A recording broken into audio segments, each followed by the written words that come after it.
मेरा हम सफर बस एक तू नहीं दूर। हेलो दोस्तों, आज बात करते हैं एक जानी मानी सिंगर, इंडिया की फिल्म इंडस्ट्री की एक जानी मानी सिंगर जिसको आप लोग सभी जानते हैं और फेमस सिंगर हैं। बात कर रहे हैं हम अनुराधा पौडवाल की। अनुराधा पौडवाल एक चर्चित और सिंगर थी, सिंगर है और सिंगर रहेंगी, क्योंकि उन्हें बहुत सारे मूवी में बहुत अच्छा संगीत दिया है।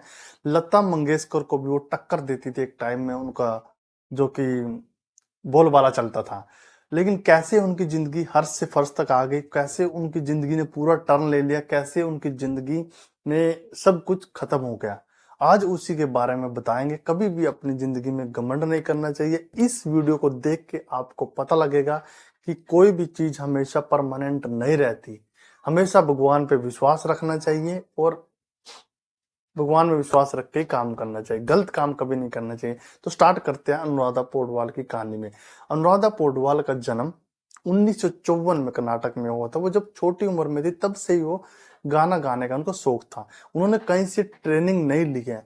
जब वो छोटी थी, छोटे छोटे प्रोग्राम जो गांव में होते हैं उनमें गीत गाती थी और उनको वो शुरू से ही लता मंगेशकर को अपना आइडियल मानती है। लेकिन जब वो उनके गाने सुनती थी, उनके गाने को सुन के प्रैक्टिस करती थी और प्रैक्टिस करते करते ही वो गाना गाना, अच्छा गाना गाना उसने स्टार्ट कर दिया।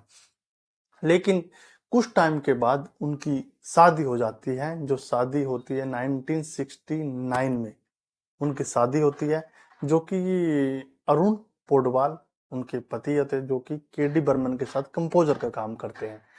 और जब शादी के बाद उनके एक बेबी होता है, पहला बेबी 1 मंथ के बाद वो गुजर जाता है। तो उससे बहुत अनुराधा पौडवाल बहुत आहत होती है और आहत होने के बाद अपने आप को मोटिवेट करती है और दोबारा अपनी जिंदगी में गाना गाना स्टार्ट करती है। तो 1973 में उनकी एक मूवी में सभी गाने रिलीज होते हैं, जिस मूवी का नाम है अभिमान, जिसमें जो एक्टर और एक्ट्रेस का रोल था अमिताभ बच्चन और जया बच्चन। ये पहली मूवी थी और उसके सभी गाने हिट गए थे। उसके बाद बस बैक टू बैक सभी गाने एक हिट होते जा रहे थे। यानी कि जब गाने इतने ज्यादा हिट होते जा रहे थे तो वो जो लोग थे, पब्लिक में जो लोग थे, सभी कहने लग गए थे कि लता मंगेशकर आ गई है, दूसरी लता मंगेशकर के गाना को वो टक्कर देने लग गई थी। और बहुत सारे प्रोड्यूसर क्या करते थे, जो लता मंगेशकर के गाने थे और अनुराधा पौडवाल के गाने थे, जो लता मंगेशकर के गानों को मूवी में जाना था उनको चेंज करके अनुराधा पौडवाल के डाल देते थे, क्योंकि उनके गाने भी लता मंगेशकर से ज्यादा पॉपुलर होते जा रहे थे। तो उनके गाने बहुत सारे डलने लगे। उसके बाद क्या हुआ, वो आपस में उनकी दुश्मनी स्टार्ट हो गई। जब दुश्मनी हुई तो मतलब एक दूसरे से खटास पैदा हो गई।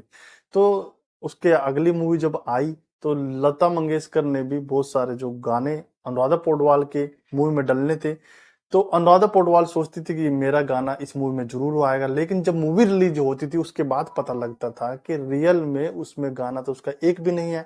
तो उसमें सभी के सभी गाने लता मंगेशकर के हैं।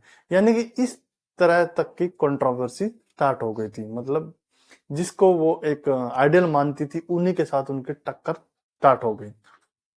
लेकिन तब जब टर्न आता है, एक टाइम कभी भी एक जैसा नहीं रहता, आपने देखा होगा।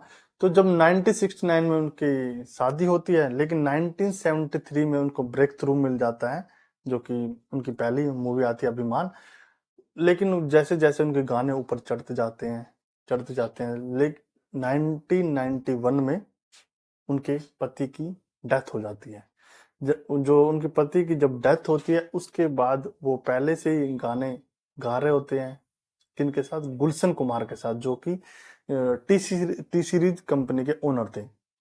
तो उसके बाद वो बैक टू बैक गाने गाते हैं। तब जब गाने गाते रहती है तो उन्होंने अनाउंस कर देती है कि मैं सभी के सभी गाने टी सीरीज कंपनी के लिए गाऊंगी। जैसे उन्होंने ये अनाउंस किया, जो और सिंगर थे उनको मौका मिल गया।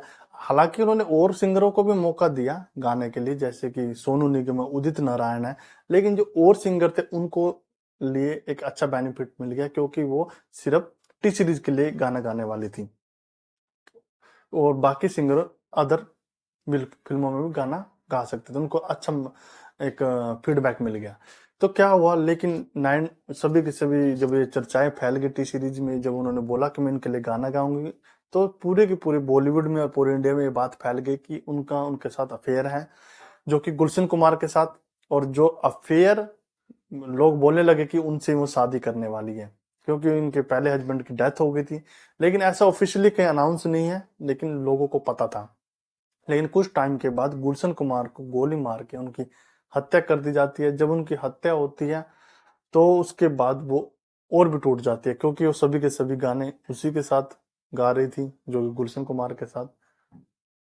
और तब उन्होंने बॉलीवुड के गाने बंद कर दिए थे, बिल्कुल बैन कर दिया। उसके बाद उसने अपने भजन गाने स्टार्ट कर दिए।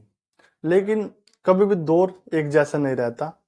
उसके बाद उनके गाने तो पॉपुलर थे ही, उनको पद्म श्री भूषण से अवार्ड से नवाजा गया था, और 4 बार फिल्म फेयर अवार्ड भी उनको मिला था, एक बार नेशनल सम्मान अवार्ड भी मिला था। लेकिन जो उनके बच्चे थे, आदित्य पौडवाल और कविता पौडवाल, आदित्य पौडवाल की जो कि हार्ट फेल से उनका देहांत हो जाता है, डेथ हो जाती है। उनकी डेथ के बाद अनुराधा पौडवाल पूरी की पूरी टूट जाती है, एकदम अपने आप को खत्म सोचती है। लेकिन तब उसने जो भजन कीर्तन वो भी गाने बंद कर दिए।